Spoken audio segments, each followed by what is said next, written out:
Assalomu alaykum aziz yurtdoshlar. Bugun Qazarasi tuman Bo'ston mahallasida bir kontur bir mahsulot tamoyili asosida Xalq banki bilan hamkorlikda 486 konturlarda sabzi ekilgan. Ushbu konturdagi jami 12 gektar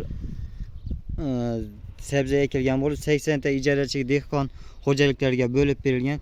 Sabzi ekinimiz 40-65 kunda yetishib chiqadi. Jami 360 tonna hosil olish kutilmoqda. Har bir ijarachida bir sof daromadi 13-14 million atrofida bo'ladi.